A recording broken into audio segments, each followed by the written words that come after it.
Θα πάμε τώρα να δούμε λίγο και τους νομικούς στην κουβέντα μας. Μάλλον όχι, θα πάμε τώρα στον κύριο Σκαπέρδα, τον Σωτήρη, που είναι οικονομολόγος λογιστής, να μας δώσει και την οικονομική διάσταση όλων των προβλημάτων αυτών που συζητάμε, κύριε Κόκαλη.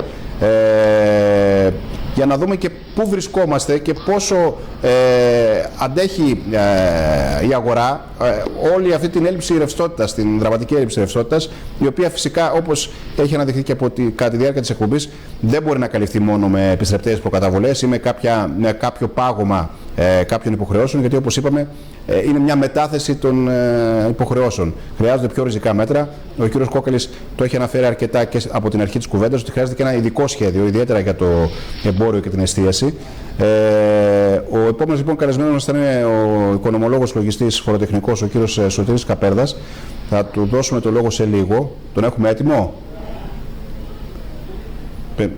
Περιμένουμε λίγο, γιατί υπάρχει ένα θέμα. Είναι και οι συνδέσεις μέσω Skype που απαιτούν λίγο χρόνο. Θέλει να κάνει ένα σχόλιο όμως, φαντάζομαι, ο κύριος Κόκαλης, για όλα αυτά που ακούστηκαν. Νομίζω και η τηλεθεάτρια. Τον έχουμε, ωραία, θα τον έχουμε σε λίγο. Πάμε λοιπόν στον κύριο Σκαπέρδα και μετά θα κάνουμε στο τέλος το συνολικό σχολιασμό. Καλησπέρα κύριε Σκαπέρδα. Καλησπέρα και σε εσάς και στο κοινό σας. Να είστε καλά. Κύριε Κόκαλη, να σας δώσω το λόγο, να κάνουμε το πρώτο ερώτημα, πού βρισκόμαστε οικονομικά, έτσι. Ναι, να μας δώσει λίγο την εικόνα όσον αφορά τις φορολογικές και τις ασφαλιστικές υποχρεώσεις των επιχειρηματιών και των εμπόρων. Βεβαίως. Και όσον αφορά τον τραπεζικό δανεισμό. Ναι, κύριε Σκαπέρδα. Δεν σας κρύβω, κύριε Κόκαλη, ότι τα πράγματα δυστυχώς, όσο και να τα επαγγελίζονται πάρα πολύ ως καλά, δεν είναι καλά. Έχουμε να αντιμετωπίσουμε φαινόμενα τα οποία δεν τα έχουμε ξαναδεί ποτέ. Καταρχήν, ξέρετε όλοι ότι αλλάζει το επιχειρηματικό μοντέλο και το πώς θα λειτουργούμε την επόμενη μέρα. Θέλω να σας κάνω επίσης ένα σχόλιο σε αυτά που είπατε.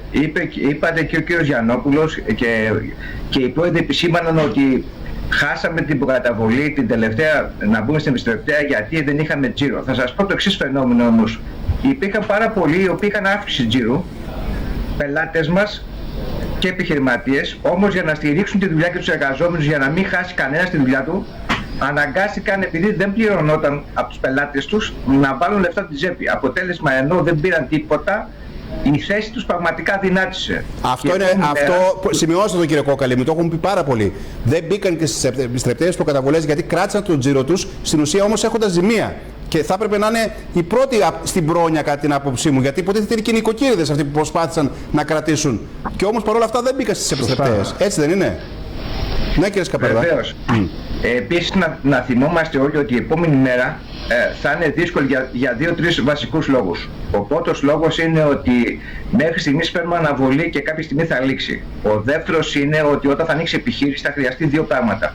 Το πρώτο είναι κεφάλαια κίνησης και το δεύτερο είναι στήριξη από την αγορά.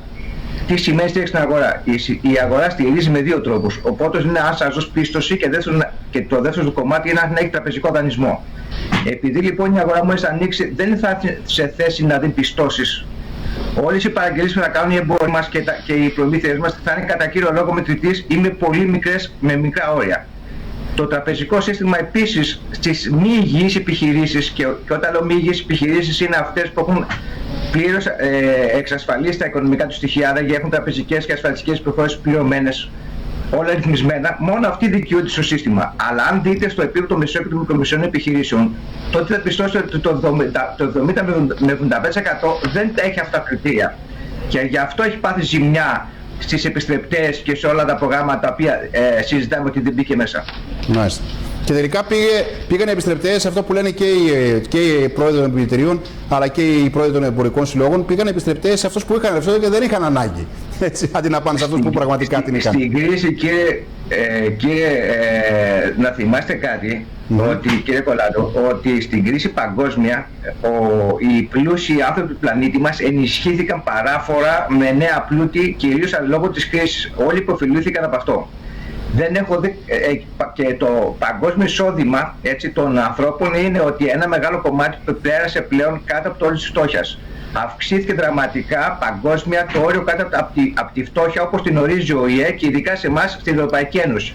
Μάλιστα. Να θυμάστε ότι η Ευρωπαϊκή Ένωση έχει πιο μεγάλο όριο από αυτό που θέτει το ΙΕ και παρόλα αυτά αυξήθηκε αυτό το όριο κατά τη φτώχεια. Μάλιστα. Κύριε Κόκαλη, ο λόγος ο τελευταίος σε εσάς για να κλείσουμε με τον κύριο Σκαπέρδα, ναι. Να πούμε λίγο ότι υπάρχουν παράπονα από αγρότες ότι η επιστρεπτέα προκαταβολή απευθύνεται σε αγρότες που κρατάνε βιβλία. Ναι, ισχύει αυτό. Και επίσης θέλω λίγο να μας πει ο κύριος Καπέρδας για το νέο τοπίο που θα διαμορφωθεί για τις επιχειρήσεις που θα θέλουν να δανειστούν από τις τράπεζες.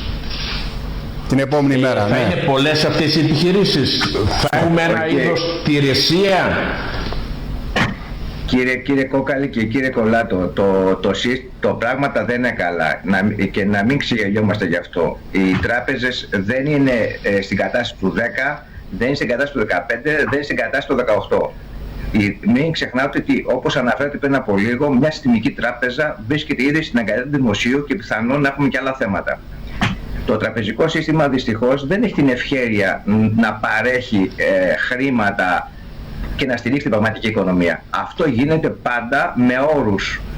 Λειτουργεί κάτω από τις συνθήκες της Ευρωπαϊκής Κεντρικής Τράπεζας και δεν πρόκειται να δώσει δάνεια αν δεν ικανοποιείται τις προϋποθέσεις απόλυτα. Μάλιστα να ξέρετε ότι στα μέσα του 2021, στην αρχή του 20 πέρασε καινούργια τροπολογία από την Ευρωπαϊκή Κεντρική Τράπεζα για το δανεισμό που είναι πιο αυστηρή από αυτή που υπάρχει μέχρι σήμερα. Αυτό λοιπόν από μόνο του θα οδηγήσει σε λιγότερες επιχειρήσεις να φτάνουν στην πηγή για να πάρουν χρήματα. Μάλιστα. Θα σας ευχαριστώ θερμά κύριε Σκαπέρδα για την κουβέντα που είχαμε. Να είστε καλά, καλό σας βράδυ. Νομίζω ότι ήταν σημαντικό αυτά που μας είπατε και βάλατε τις σωστές διαστάσεις και να καταλάβουμε πώς έχει η επόμενη μέρα της οικονομίας, έτσι. Ναι, παρακαλώ. Εγώ χαίρομαι πάρα πολύ που βγαίνω σε ένα κανάλι της πόλης μας. Να είστε καλά, σας ευχαριστώ κύριε Σκαπέρδα. Εγώ δεν ακούω. Να είστε καλά. Ωραία.